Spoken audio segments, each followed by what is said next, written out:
भारतीय सब लोग पार्टी नरकटियागंज विधानसभा निर्वाचन क्षेत्र संख्या 3 से सुयोग्य कर्मठ समाज सेवी लोकप्रिय प्रत्याशी अविनाश कुमार जी का चुनाव चिन्ह तुरही छाप पर बटन दबाकर भारी से भारी मतों से विजयी बनावे।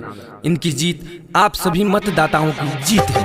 अविनाश कुमार जिंदाबाद, जिंदाबाद जिंदाबाद, अविनाश कुमार जिंदाबाद, जिंदाबाद जिंदाबाद, तुरही छाप जिंदाबाद, जिंदाबाद जिंदाबाद। अविनाश भैया के दीह जिताए, दीह जिताए भैया दीह जिताए।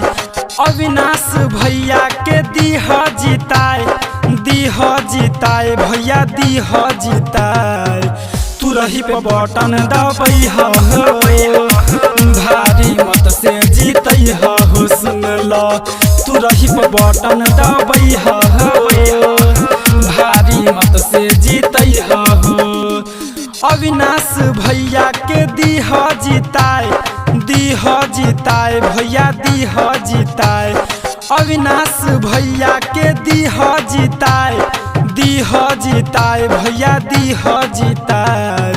तुरही पर बटन दबाई हो, भारी मत से जीतई हो, सुन लो तुरही पर बटन दबाई हो, अविनाश जी के जीतई हो।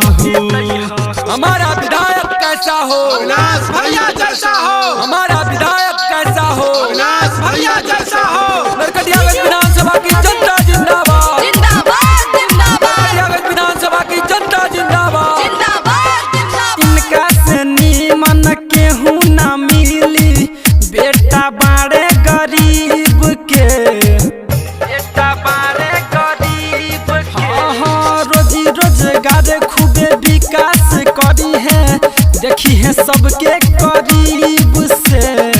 घरे घरे बिजली लगई है, नरकटियागंज चमकई है। विरोधी पार्टी के दीह बताए, दीह बताए भैया दीह बताए।